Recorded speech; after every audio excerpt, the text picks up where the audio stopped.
Okay, welcome back, people. This is Jensen, JSumGo, caster for the GPL and coach of Team NyZ. So I will be covering this NyZ versus IGL finals, and after this, maybe I'll do another video to determine my verdict as to how much I feel that the Singaporean scene has improved, if at all. But before that, let's just go through this game itself. This is the last game of the finals, NyZ versus NCS Gaming Legends. So if those of you who watched it, it's quite an exciting finals where it goes to full 5 games. Oh wait. Let's not go to full screen first so that you can see the bands over here. Let's start to run things through. Let me lower the volume a little bit more. Okay, so previously NyZ they were able to get Ryze in all of the games. So they were running Ryze, Gragas, Orianna, Karthus in the mid lane. And then they have the Trash or Nautilus as a support. It's the same type of formula, very lacking in terms of solid big engaged tools. But they have the Trash to find picks, and that's kind of a one way that they can start fights, and they have a lot of these tools over here to control fights, as well as these damage threats in the top lane, as well as the AD carry position. So this was a Ryze previously, now they swapped it over to Cassiopeia. Kind of does the same thing, doesn't have the same ridiculous numbers that Ryze has, but she does do a fair share of damage as well. And marksman position, Lucian just does Lucian things, so it's just a marksman role and he does this kind of things. So IGL, they've lost the previous two games and they're trying to adapt to what NyZ is bringing to the table. I think that the Azir here is kind of okay. Like, they're running Azir, Sejuani, as well as the Hecarim in this case, so they have the same engaged tools over here. But what I find a little bit weird is that they're uncommitting to either direction. Either they go for the, okay, you lack hard engage, we're gonna punish you for that and play a very kite, very disengaged style of team composition. The list here is kind of okay because they have this engaged tool already. But they go for Hecarim, they go for the Sejuani, and then they have the Azir as well as the Vayne, which is super weird because like you have these people going in, and then the Azir and Vayne, the follow up, they're gonna go in and they're gonna get kind of wrecked by the Gragas as well as the Orianna because you're going to be walking into the range itself. Azir not so much, but Vayne especially so, as we will be seeing later on. Okay, so let's try to jump into the game itself and we'll see what's happening. Okay, so this is laning over here. Like, when you run Cassiopeia top lane, one thing that deals with her very well is a lane swap, because if you are zoned up from the creep, she isn't able to stack those poison stacks early on, and you delay her tier, you delay a lot of items, and under level Cassiopeia is kind of weak as compared to other top laners in this case. So once again, that's they go with this strategy of hiding the AD carry up the top side, and then they avoid the lane swap from IGL, so they have a very neutral lane from both sides coming in.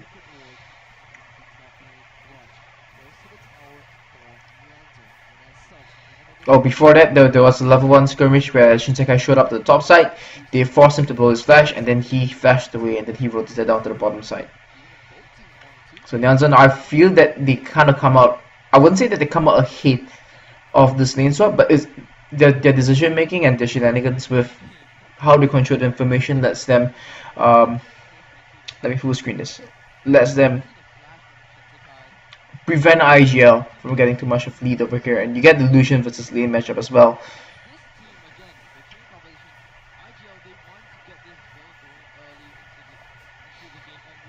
Now, in terms of adapting to what NyZ is doing over here, what I felt that could have been better, if you want to go for Azir over here, go for Azir Corki, then this is fine over here. So you've got ways to engage, and then your damage threats all do damage from afar. These people can't really reach them, and then you're just able to do a lot much more in team fights as compared to having the Vayne in this kind of scenario. The Vayne goes in, tumbles in, Orianna Shockwave is there waiting for her.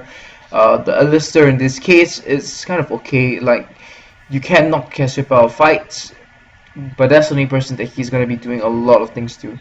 Like I think Alistair is just decent over here. Like Nautilus, if they go for like Vayne, maybe Nautilus Vayne might have been slightly better. So they go Nautilus Vayne, and then a mid laner that can really burst down these people. Maybe run Zed. Okay, Zed's really nerfed this patch. Maybe Diana or something of the sorts. Just go in, go super ham, dive these targets, dive the Orianna, dive the Cassiopeia, get the Lucian down. Lulu mid will be fine as well if they want to go Vayne.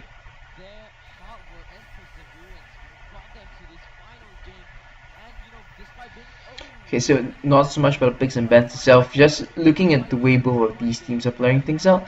Like, they know that Shinsekai has blown his flash already, so the Gragas just goes to the bottom lane and camps for him. He's predicting that Sejuani is going to be ganking for him, but I think that this is Akari just not having a very good read onto what Hallelujah is doing, because the way Sejuani has a jungle party, there's no way she's going to be ganking at this timing. Either she does an early clear and then goes for a very early gank at level 2, or she clears the camp's bases and comes back with the first item, which is exactly what happens over here.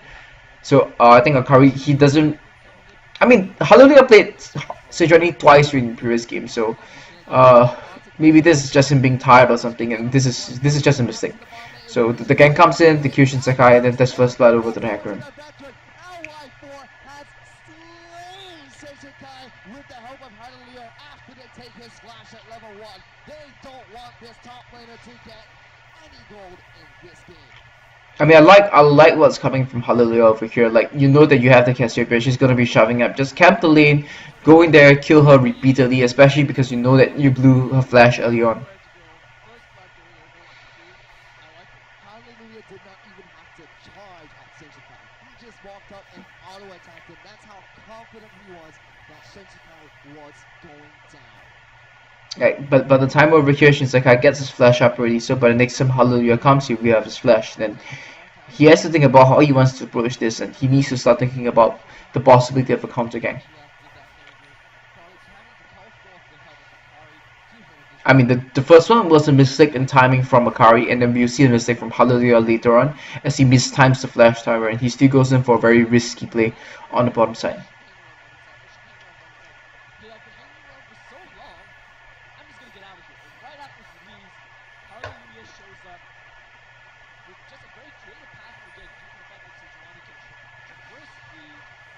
Okay, I kind of disagree with this play over here. So Akari is repeatedly trying to guess where Hallelujah is going to appear, but in this case, you have to look at the matchups. In this case, your team is shuffling already. The only time you're going to get a good gank onto these people is if you're going for hook and then lantern over. And if the whole point of you coming up here is to prevent the gank coming in from Sejuani, then this is very clearly a mistake. So this is another misread from Akari. He says that, okay, there's a possibility that Sejuani might be top. I'm going to move up and cover. And in the time, we see Sejuani just farming camps and getting a kill.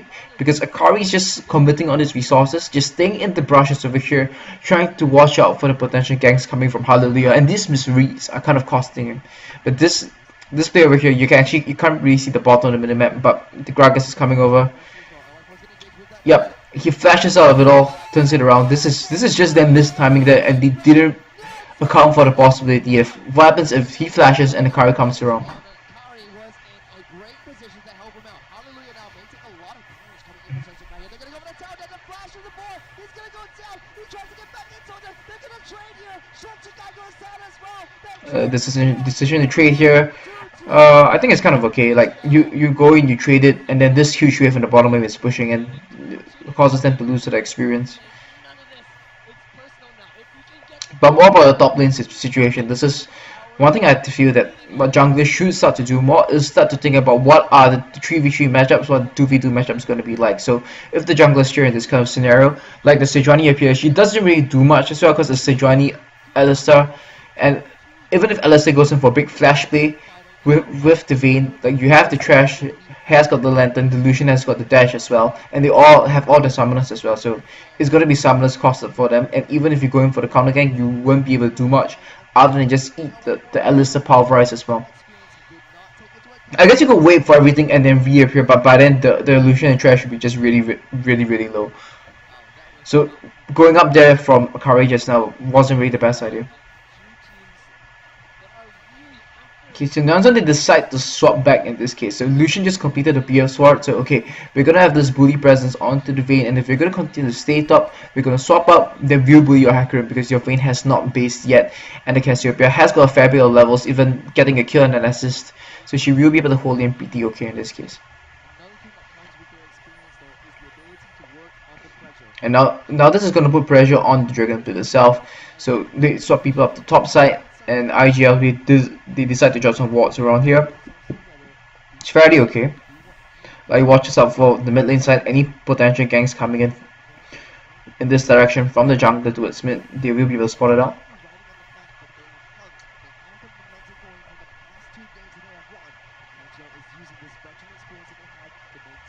manager and show NyZ that although you guys beat us 2 games ago, this is a brand new game. Yeah, and the Cassiopeia is actually freezing over the top lane, so she actually wants to deny the Hecarim as much CS and EXP as possible. And these are just small things that I like coming from NyZ, is how they try to tide over this early game phase where they really have very big power throughs in terms of the Orianna and the Cassiopeia. Cassiopeia isn't exactly weak, but she's like super prone to gank, so when you do these kind of things, you get a hit in the lane and it makes it really hard to gank her as well. No, I'm just waiting for the point when NyZ decides, okay, we've got our power spikes, we can actually start to find skirmishes, and then they start to do the trash Gragas grouping and start to ward up the opponent's jungle. This might be a lantern gank over here. Yeah, nothing comes out of that. I thought he would maybe go for a flash hook or something, but same thing. You're trying to go for these big engages, all these big spells being thrown, and then you engage onto Vayne and Alistar. Like the Hecarim TP's in. If the mid lane is a bit of roam down, if it's a super extended fight, and you don't get them down early because the Alistar is going to delay that, you might find yourself in a little bit of trouble. So you just want to be there to zone, and then the Akari can just make plays around the map, and then Sejuani appears, stop, straight away turn around, go for Dragon. Vayne Alistar, this is the thing about Alistar, like if this is not this is trash, this is Leona, you can actually come in here and try to punish them for doing that Dragon, but Alistar, he just walks in, and for him to get the CC down onto the person who's taking the Dragon aggro, it's really difficult for him to do that.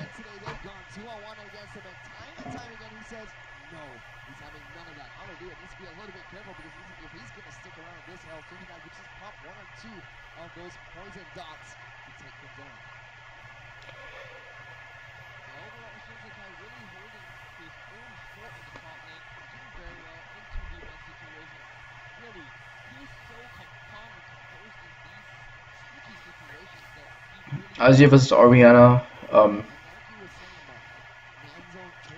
I mean, the lane matchups is not something I'm going to comment too much on, but the Orianna, she's being able to shove out, and unlike the Victor scenario where you get a faster wave clear than the other person, so this is just all up to them and see who's able to get a greater amount of farm.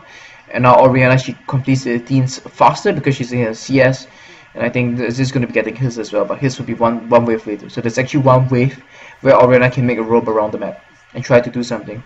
Sometimes we see them just go in, they take the Raptors or something. But the Vietnam teams, especially Full Lewis, like whenever they see this kind of opportunity, you can be guaranteed that it's going to be a roam for the mid lane, especially if they can have the Scarlet Crabs controlled by them. So they know that they have a ping wall over here, this entire river here, Scarlet Crab control over to them as well. Like this entire river here is under NyZ's control. No, there's actually 3 ping walls coming in. Okay, so is the Gragas and the Orianna just moving up to the top side and just dropping some D-boards over here to spot of Hallelujah. Now, once again, yes, you can put focus on getting the Cassiopeia hit, but the way you want to play this style team composition, like you know, they have the Vayne, they have the Azir. These wards should be placed on the right side instead, and these wards can be shifted down to the bottom side, where you have the trash as your primary engage.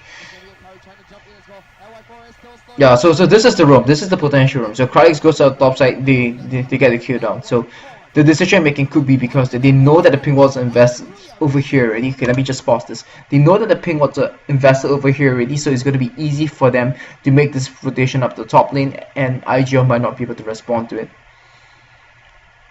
I mean, it can kind of be telegraphed to a certain extent. Like you know that there's this possibility. You have to tell the top laner they might be just moving in and getting some damage down at the top lane.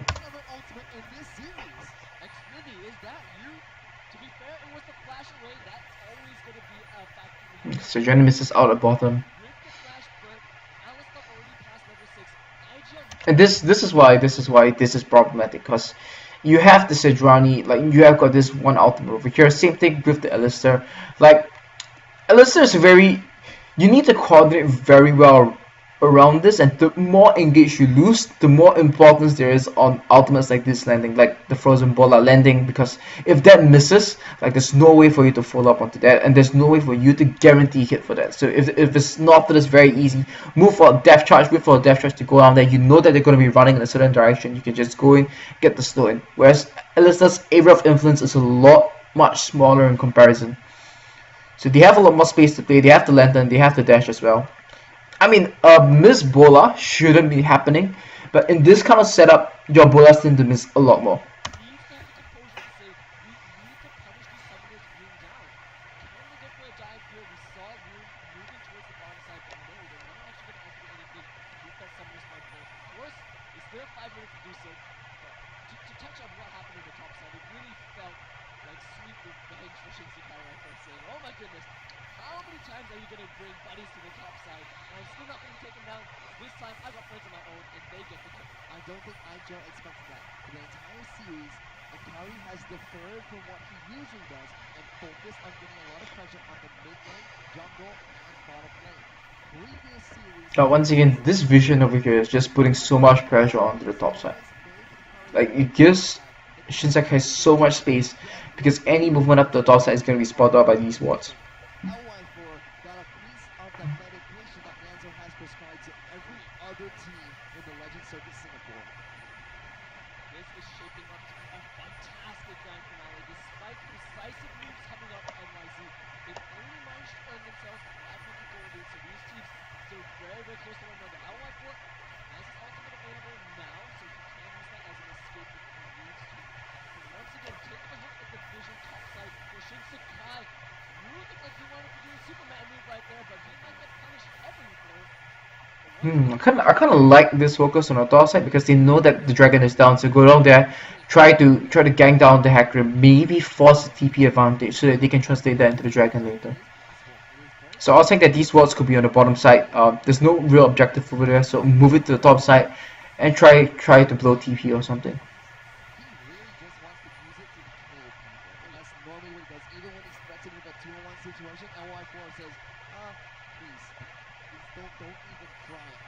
Yeah, once again, it's very conscientious, just keeping the wards on the top side. Like, they know that these are gonna expire, so they just drop a fresh set over here.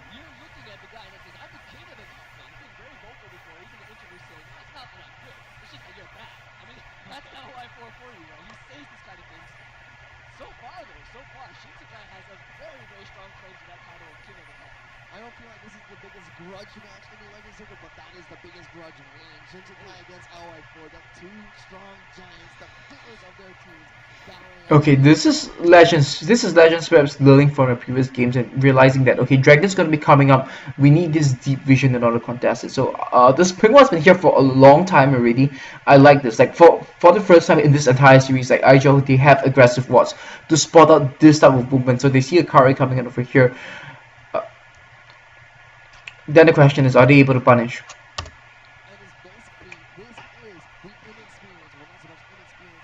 Response comes in.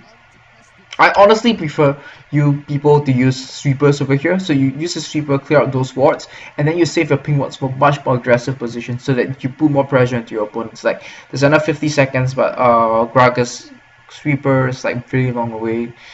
Like, I actually think that in the team you need to start to coordinate your sweeper timing so that you know when you can use your sweepers to sweep out these areas. Okay, so why sweepers versus ping wards? Because if you sweep this area, it's going to be so much more difficult for your opponent to walk back in here and drop another random ward.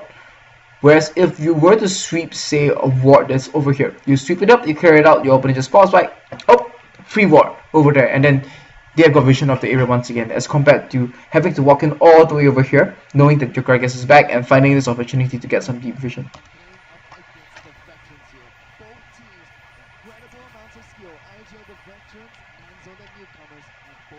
Yeah, he sees the ping ward. Yeah, Hallelujah makes use of this ping ward, steals the red buff away. Yeah, the vision sees him now.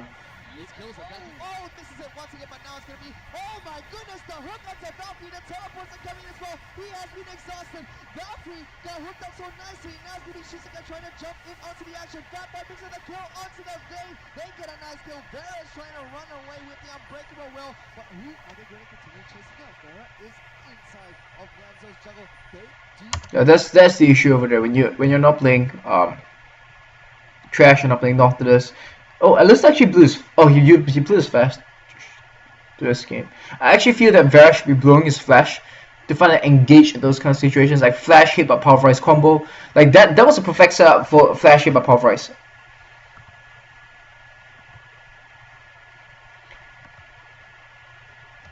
Like over here, these two people are coming in here. They're clustered together.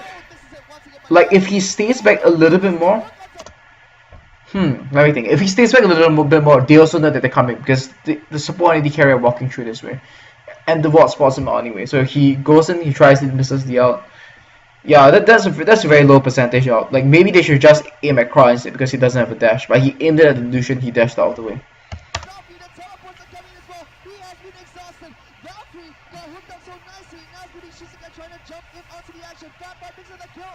They blow all the summoners, they blow all the ultimates.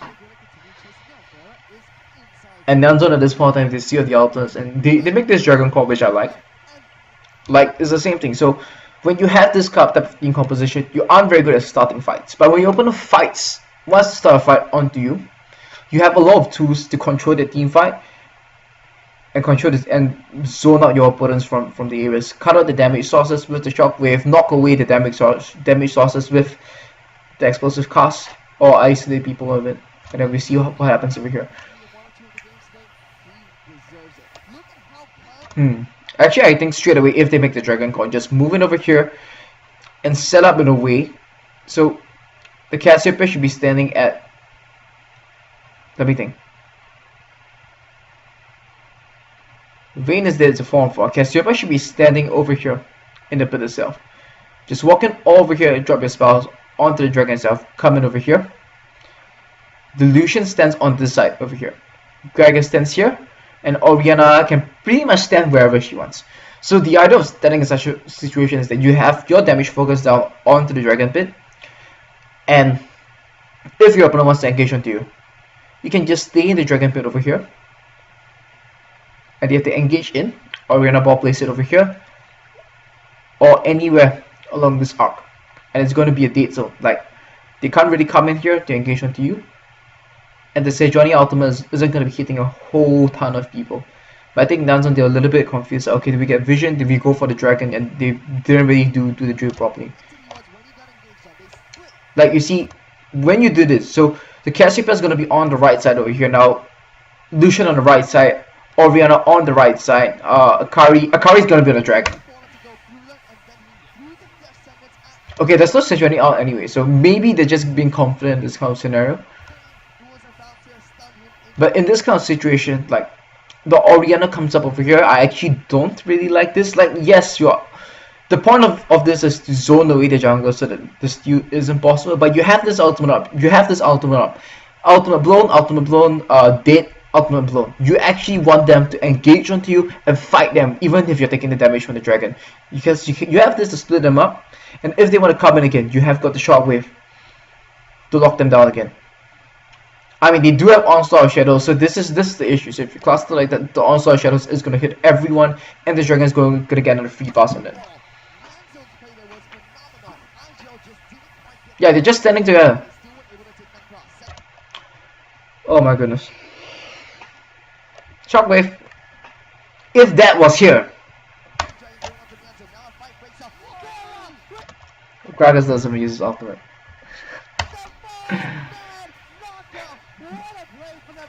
Yeah, that's okay. I like the call. I like the call to start the dragon. Like, you have the team comp to do this, as compared to what they have. Like, ultimate blown, Vayne is dead, and that's the ultimate blown. Like, you can just do this dragon, but the execution of it was wrong.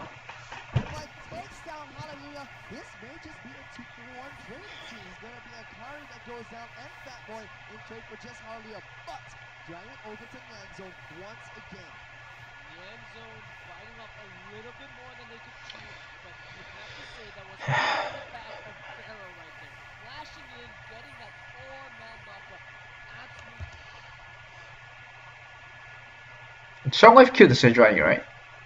Never mind.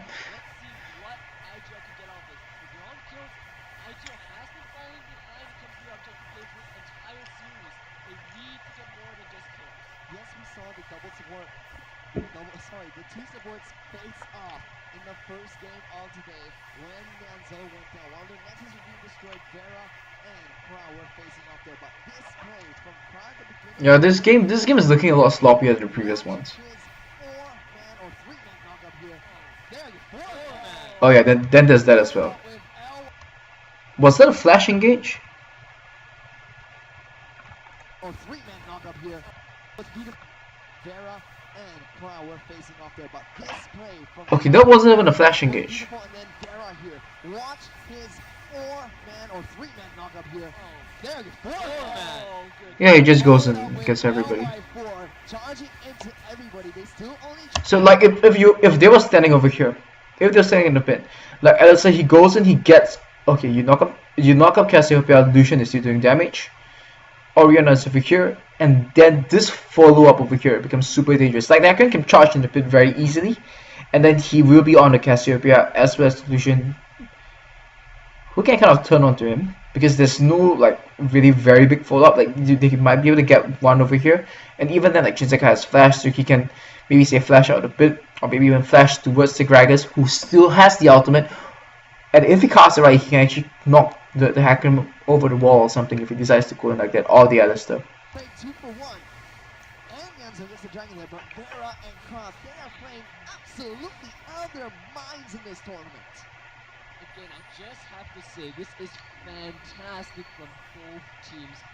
IGL, in terms of the team fight, do seem to be falling behind a little bit.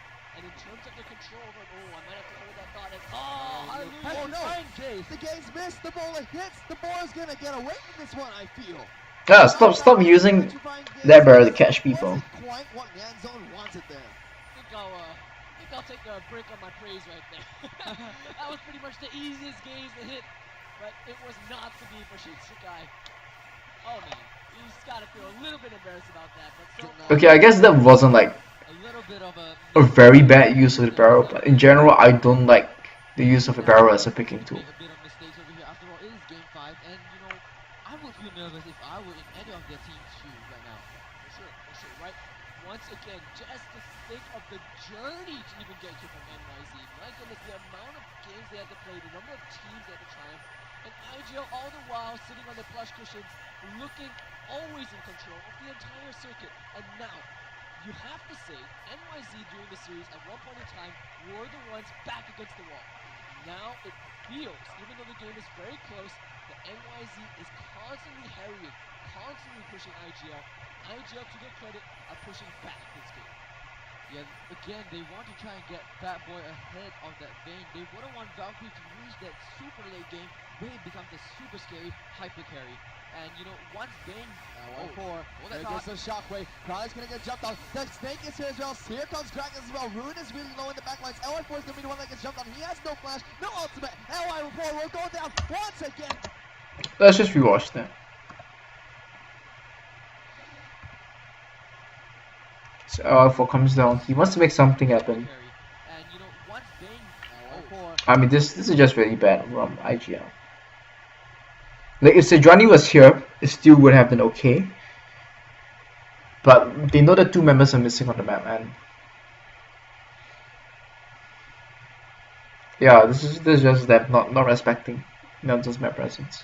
And this entire time, like this is where all this ping wards over here and constant vision control of this area is paying off for Nanzo.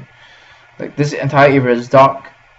The Cassiopeia and Gragas are hiding over here. LY4 engages not knowing that they're there. There goes the shockwave. Crowley's gonna get jumped on. The snake is here as well. Here comes Gragas as well. Ruin is really low in the backlines. LY4 is gonna be the one that gets jumped on. He has no flash, no ultimate. LY4 will go down once again. Shinsekai slays him in front of the eyes of all of his teammates. Crow, there's the one contest. There's not right up. The cleanse coming out from Ruin. Really nice there. Crow was setting up once again one of his signature plays. That zone and control of the map once again. Take a look at the top side vision control from NyZ. Absolutely insane. They can see everything that happens in the red side jungle of IGL. And IGL did not respect the fact that they themselves were blind on that side of the map. It looked like Parallax was being overly aggressive, but he had the support of not only Akari, but Shinsekai as well. And IGL paid for the aggression that they themselves wanted to put forward. Once again, this is very trending. It's like these 2 teams are running even, but and all the time, Nanzo is a team to have wards over here, wards over here. Once again, we've seen how the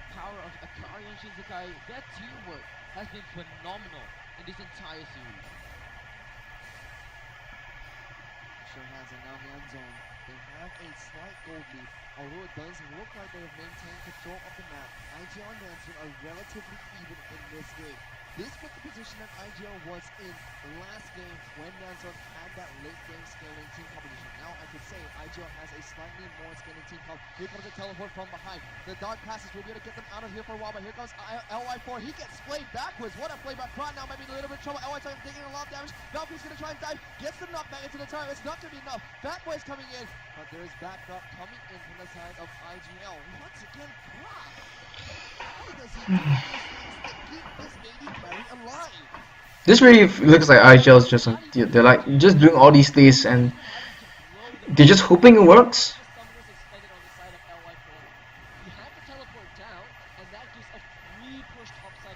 Like Trash has Lantern, Lucian has Flash. NyZ, they will want to try and prejudice to try and get that 5 Dragon win condition really quickly. Shem's kind of speed a little bit careful. You won't get pincer right here. Oh dear. 3-man IGL trying to zero down onto Shin this time. They bought their items. Lucian has got the Infinity Edge and the Phantom Dancer. He's bought. Come back to the bottom lane. He saw Shensukai. He has the Rylai's. He has his tier. Okay, now back to vision control. So IGL, they feel like NyZ is really just all over the jungle right now, and they're putting all these defensive wards over here. I think that's okay.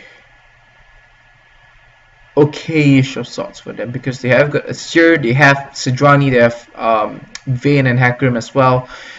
They can skill pretty well into the later stages of the game, but these defensive wards, yes, it makes your opponent play a little bit more honest, and we see NyZ respect it. They are like just walking in blindly into these areas and letting IGL camp them out. But with this happening, you aren't going to be able to pressure objectives. Like, you put things like that, you're just going to be doing this to farm. So when you do this, you want to be splitting 1-3-1, farming, and when your opponent goes for an objective, you don't go for it. You just trade on the other side of the map. So if NyZ goes for a dragon right now, what IGL they should be doing is pushing this turret, taking this buff, maybe mid turret if they feel comfortable enough. Actually, they can just go for mid turret, do the buff, and go all the way up here. And make NyZ feel very stretched, because what they have over here is sort of a death ball composition. Like when they group up, is super strong because they've got these big ultimates to control the team fights.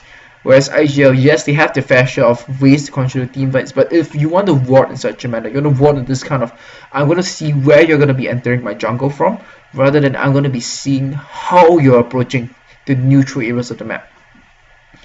You want to be splitting and avoiding the opponents when they come in. So they come in here, they clear out this ward, whoever's farming here just backs off and walks this way to mid and joins the tree, and then they have a 1-4, and then they have a 1-4 so that you don't get dived over here.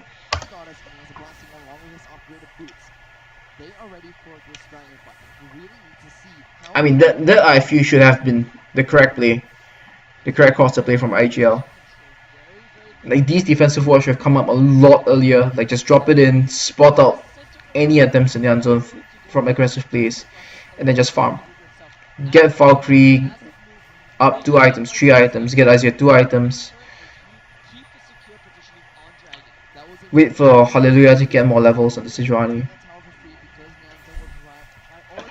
And once again, if your idea here is to contest the dragon, you don't want NyZ to be able to set up over here. You want to catch them over here, you want to catch them over here on the map. Over here, this choke here, rather than letting them set up around here. And then now, in order for them to approach the pit, Cassiopeia ulti, Orianna shockwave. And even if they get down onto them, even if they're able to get the gap close onto them, Gragas Barrow resets the fight. They have the speed trying to. Not quite being able to be stolen. There goes the ultimate, I believe, coming in from Sejuani. That will, whoa, nice knockout coming back. It will knock Barrow into the I don't really like that thing. Let's watch the rest of the fight first. And now it's going to be LY4 duking it out with Fatboy. Fatboy goes out on top. NyZ pick up 2 kills, then trying to get the... Oh, the... Oh my goodness! Cry is a god of Thresh. Go home, Mad Life. Cry is the new champion of Thresh. Oh my goodness. Okay, let's rewatch that. So we talked about all those problems coming in from IGL to want to go for this, but it's not IGL who engages, it's NyZ who pulls the trigger instead, and they end up winning the fight. So let's just see what happens over here. Okay. That was after the explosion. So they had the speed shrine, so they're able to run forward more quickly. Okay, you knock Hecarim out of the fight. I feel that this is a mistake because he still has Onslaught of Shadows, and he's able to get him back in very easily, and you set up for a very big opportunity for that last engage over here. I think that this might have been this time from Vera in this execution, like the rest of the team wasn't really there to follow up just yet. And Sejuani's ultimate was used already. Okay, I think they're just doing all of this, and this play was so bold because they knew that Sejuani's ultimate was down. But I still feel that they're not respecting the Hecarim over here.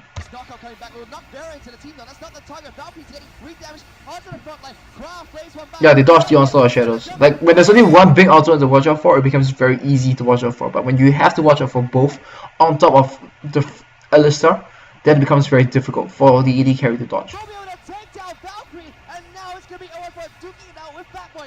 Goes out on top. NyZ big on 2 kills. They're trying to get the. Oh, no! What a man! Oh my goodness! Cry is a god on Thresh. Okay, so in this case, I think that they just feel comfortable enough knowing that you had these two tools and you don't really need the barrel because you know that this is down as well. So just sack this ultimate, compensate ultimate for ultimate. Go in there, blow this, start the fight, and then they're able to win it.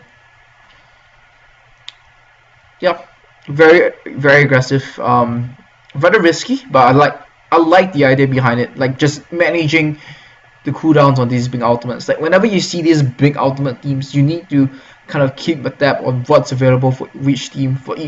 What's available for your teammates, what's available for your opponents, and these are things that kind of affect the decision making as well. Like it's the general rule of thumb for these teams is that you don't want to be starting the fight. You want them to start the fight, and then you control the fight, and then re-engage with whatever you have left. Go home, Mad Life. Cry is the new champion of Thresh. Oh my goodness, Cry is coming up absolutely huge for his whole team right here. They go 4 for 1, I believe, and that was absolutely insane. They will get the dragon, they will get the tier 1 as well. And IGL, we said they were doing a good job finding kills, but that's not enough to win the Grand Finals or League of Legends Championship. They need the objectives. 3 towers, 3 dragons for NyZ. Look at this play right here. They drop and bring separation back, but watch Croft.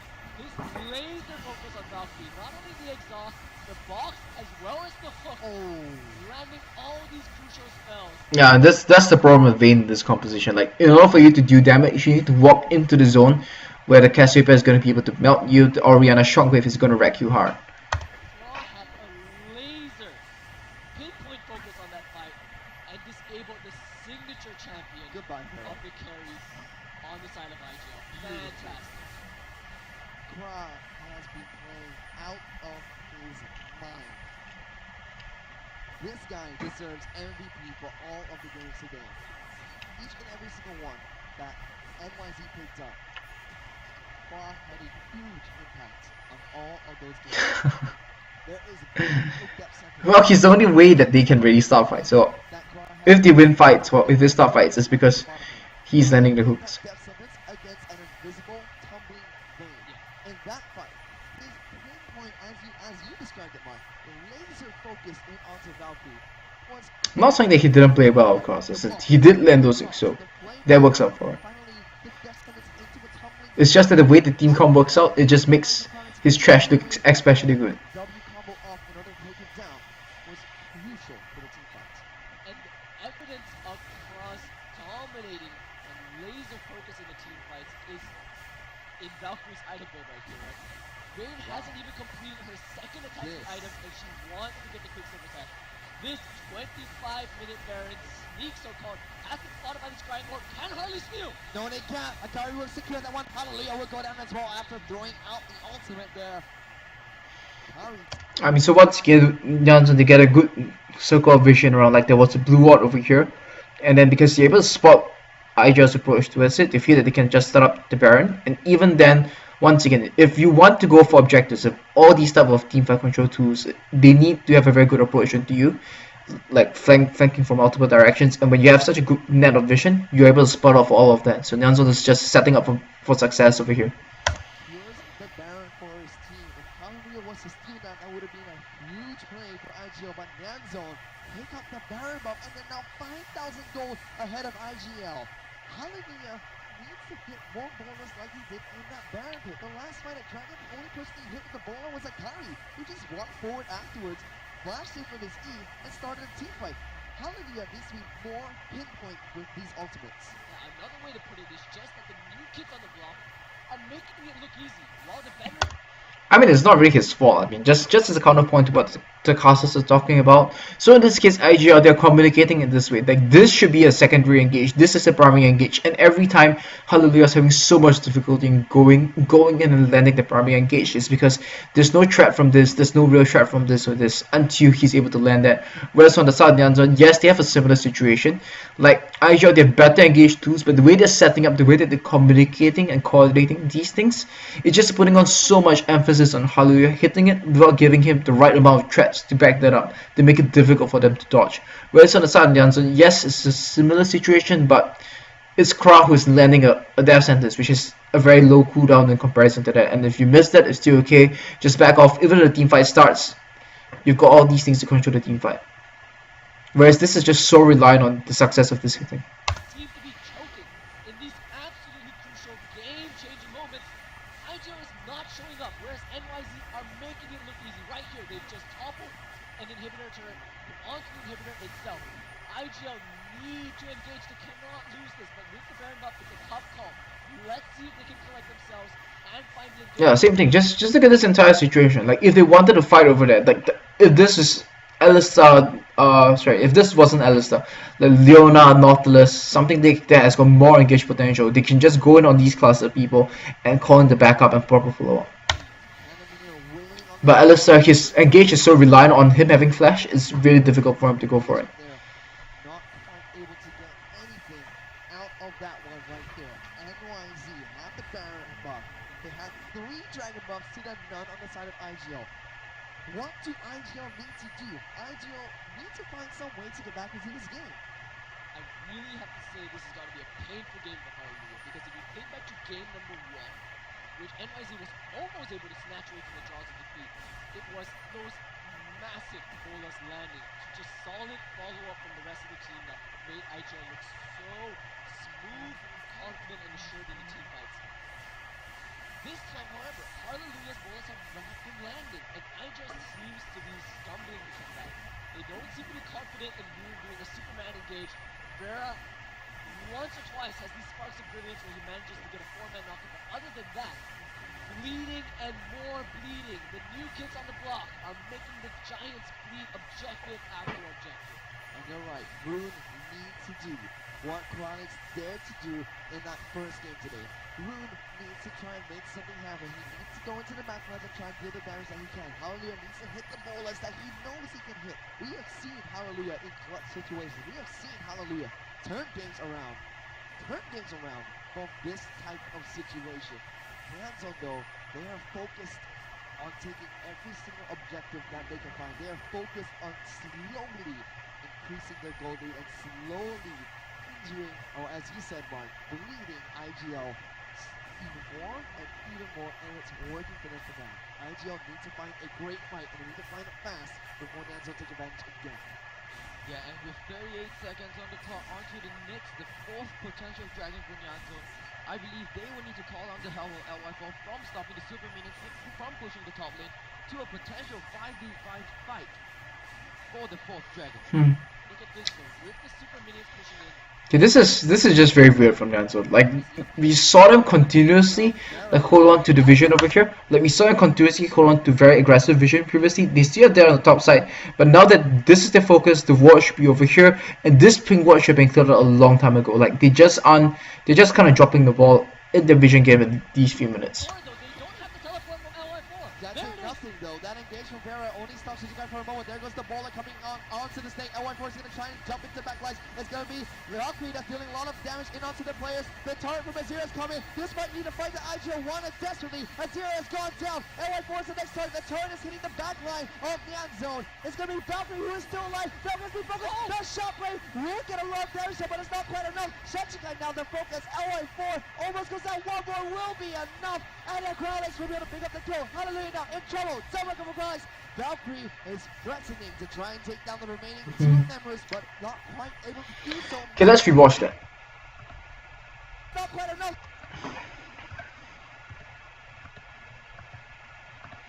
So I was just saying here that the vision was a little bit lacking. And then straight away they go for engagement over here. I do believe that that's the talisman coming through as well. Oh, he didn't even use the talisman. So this is a flash engage from the Alistar. When you use this, you really need to be winning fights with this team composition. They kind of make that happen. Like our was really low now, but it goes back because the home guards and comes in. And this is NyZ. I just feel that they're just dilly-dallying around too much. Like they should just group them around here and have a more solid presence. Like if the call was to siege this place, they should just group and siege rather than splitting in this very weird formation where some people are clearing wards, dropping ping wards, and doing I don't really know what. So gets engaged on. Okay, Akari's there for the backup. That engagement Vera only stops Shichikai for a moment. There goes the baller coming onto the stake. LY4 is going to try and jump into backlines. It's going to be Valkyrie that's dealing a lot of damage in onto the players. The turret from Azir is coming. This might need to fight the IGL1. Yeah, they're not even taking a fight until Azir turret. And the Oriana's just so late to the fight. It's going to be Valkyrie who is still alive. Valkyrie's been focused. The shockwave will get a lot of damage here, but it's not quite enough. Shichikai now the focus. LY4 almost goes down. One more will be enough. Like, you see all this damage coming in? You see all this damage coming in from these two people? Imagine if they were there from the start of the fight. Like, they engage in, yes, Alistar catches one. He might even have caught two because they were grouped up. Oriana shockwave, follow this up. Lucian's able to do damage, and he's got space to do things as well. That would have been a very easily one team fight. Yeah, but definitely very well played from Vera. Just go in there. He smells a chance for them to come back, and he goes for it. And once again, this is just these two threats are supposed to be like super monstrous right now. Like the Vayne will have issues doing them, but the Dissonance was used over here, which means they should use command protect and command attack for the next 8 seconds. I think it's 6 seconds. I think.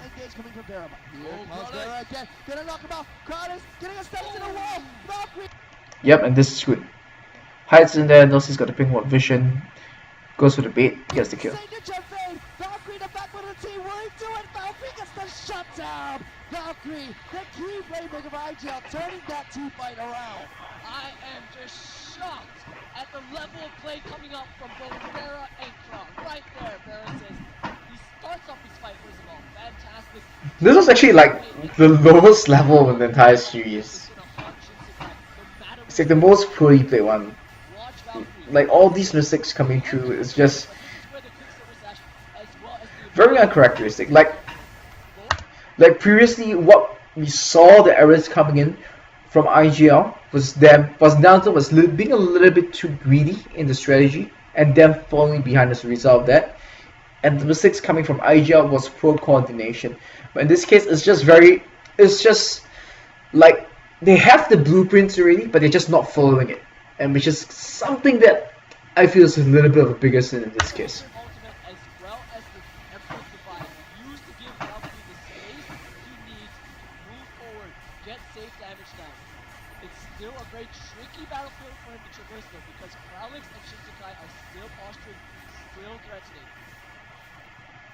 Alex will pick up one kill here. Hallelujah a little bit ahead of his teammates, not able to find him. And this is where Vera comes up big. He says, alright guys, we're done here, right? No more action. And that's what Careless thinks as well. Alright, 1v1. Let's go, boys. And right here, Valkyrie just says, alright, 2-on-2, we've got this. Now Vera played this fight really well, from the engagement to the bait. Fantastic from both Vera and Valkyrie. The duo of IGL coming up strong. Valkyrie showing why Vayne is the signature champion and the champion that he is known for. The veteran pulling off a classic play to pick that one up. I believe that is actually worth going on over to NyZ. Yeah, so this is what should have been happening previously. Just grab the Gregor squad, go into the jungle, ward things up, deward your things, and make it feel and get such a good grasp and then a vision on the jungle. The end of IGL. I love the way NyZ have been threatening objectives. They don't try to force things down. Like this is a little bit too tightly clustered. Like you can have like 1, 2, this one spread over to the side, this one's over here or on the lane itself. But this is fine.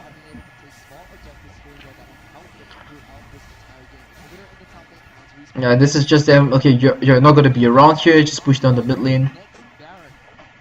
What will IGL do now? Will they look to push out NyZ, try to grab a few kills onto priority targets, and then go for Baron for a push? Or NyZ go for the Baron instead? I feel like NyZ needs to be the aggressor here. They need to start the fight and not get engaged on, because they know if IGL put off a good engagement, that will be certain doom for the NyZ team opposition. And they know that IGL are capable of doing so. If NyZ are the aggressors, however, Okay, so NyZ, they've got two options over here. The first one is to just go in here and pressure this inhibitor. The second one is to move back into the jungle and use the trash to start a fight. So the first option, I think, is the slightly higher risk one. Like if they go in over there, like it creates a situation where you might really get a very good flank, because when you're over here, home guard Hecarim is a very difficult thing to deal with, because he just goes and dashes and deals tons of damage. And if you don't kill him off in the first engagement, he's gonna run back, home guards up, and come back out the second time. And if that happens, it's really very problematic to deal with, because you only have one round of these big ultimates. there's not much that IGL can do other than try to outplay them there instead. Hallelujah, Greg.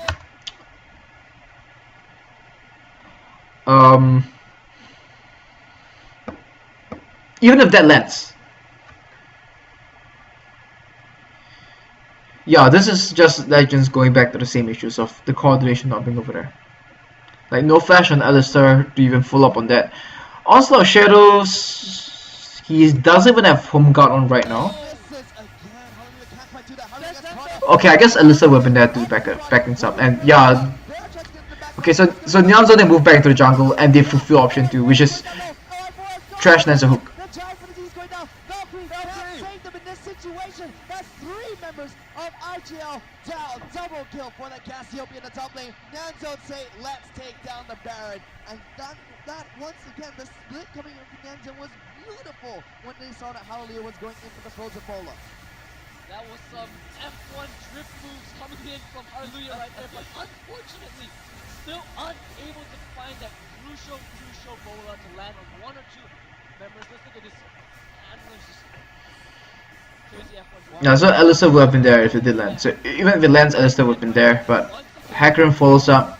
Oh my goodness, not only the catch front, look at the focus on the bounce. Yes, the exhaust, and then Akari as well. Yeah, but once again, if you don't have enough threats, if you're not using this aggressively as a threat, if you're not using this, if you don't have a secondary threat over here, this is really hard to land, because you only need to watch out for the Sejuani ultimate.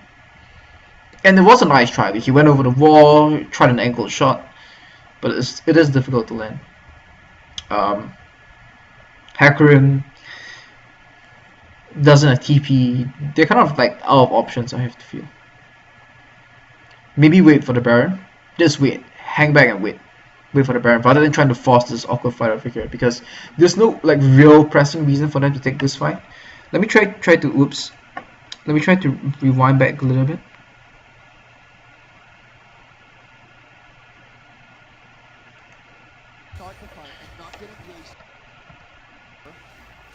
Okay, so this is where it is.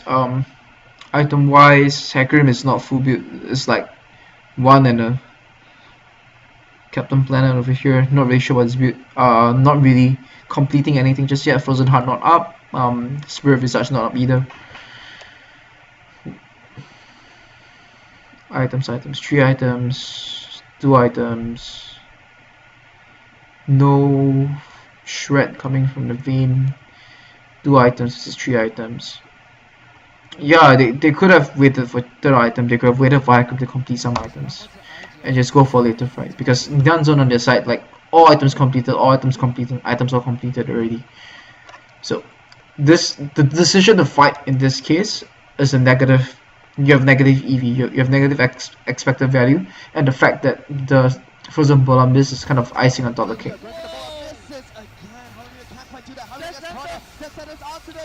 Let's go, fast forward. Okay, so they take the Baron, they group up once again, now they're pressuring top lane.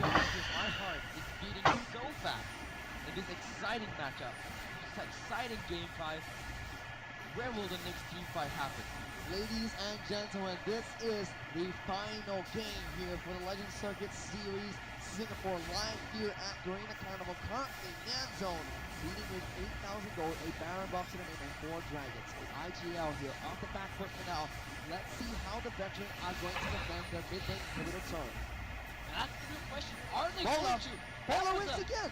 Half-hearted effort from Hallelujah. I've never seen him look so indecisive or so half. I mean, at this point,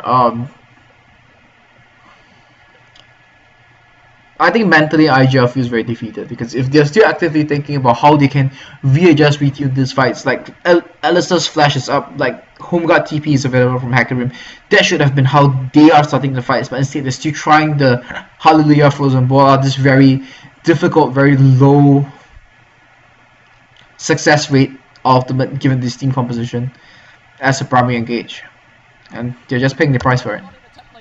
They need to decide as a team, defend together or just give it up totally. That is a big opening for NyZ with that ultimate down. The dream for NyZ is one step closer here. The turret is going down. They're going to push into the base with this Baron buff. If they force a fight without that Bola, it could be doomed for IGL here. Kra is in position to try and get one of those flash hooks that he is famous for. Top lane inhibitor is going to fall shortly. IGL may try to force a fight off of this one with Mr. joining ultimate. This is going to be critical. The next fight here is going to be insane. Connors does get checked down a little bit. My goodness, NyZ are gotta go and try to take down these objectives. Massive meeting wave in the bottom side though. NyZ Dragon 5 coming up as well. not even pressure this, especially if you look at the Dragon's Spawn timer.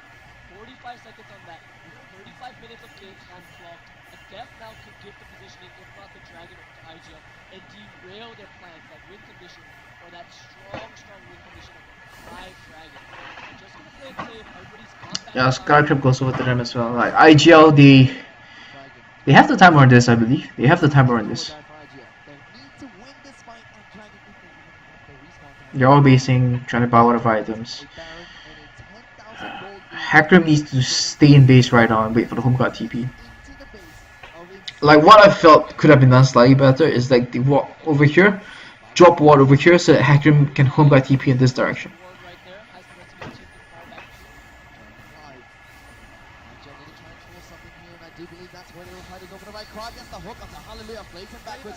Damage coming down. They take another half to where they want him to be.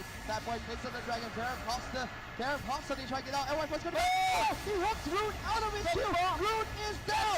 NY4's going down. Valkyrie is trying to take that boy to back up, but he goes down as well. NyZ are trying to push for the win here. Vera is going to get hit back again. Vera's the last of my remember. NyZ defeated. This is game. Judging guys in the base. Judging guys taking down the Nexus. Yep. So, moral of the story is, this game Hallelujah really looks like a huge villain. Like he misses out after out. But you have to put yourself in his shoes. Like if this is Maokai or if the Hakrim like more proactively flanked as a primary engagement, like this would have been so much easier to hit. But they kept on relying on this as a primary engage, and then this kept missing. It never landed once at all, I think, this entire game. So somehow, someway, IGL once again, their team fighting, they need to order their spells properly and coordinate these things better. So let's just let the thing play and see the Nexus explode. But with that, that's kind of it. I'm just gonna wait for Nexus to explode, then I'll kind of like break down my concluding thoughts about this game. Yay, celebration. Okay, like the way NyZ played this composition, I like the way that they were playing it. They're playing it to the strengths, like getting wards over here. Sometimes they could sub it up to the bottom side to put more pressure on the Vayne Alistar, or try to get picks in the jungle as well, knowing that blue buff is up. When you have got the Gragas Trash Lucian as compared to say a Vayne Alistar, like you have to be careful when engaging into Alistar as well. So maybe swapping at the top side might have been a little bit safer. But coordination from NyZ, they kind of dropped the ball in certain situations, like the positioning around the dragon pit, that fight was bad, and then when they kind of dropped the ball on the vision over here in the fight where IGL got the ace onto them.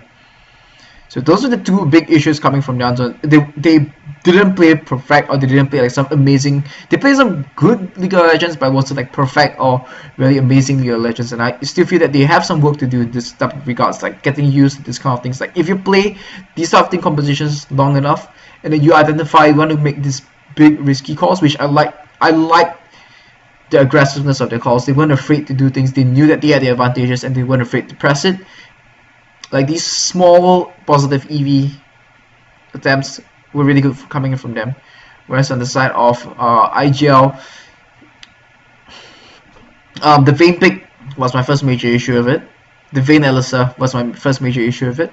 And then after that, it's just them not coordinating this properly, and the Vayne was pretty much invisible this entire game.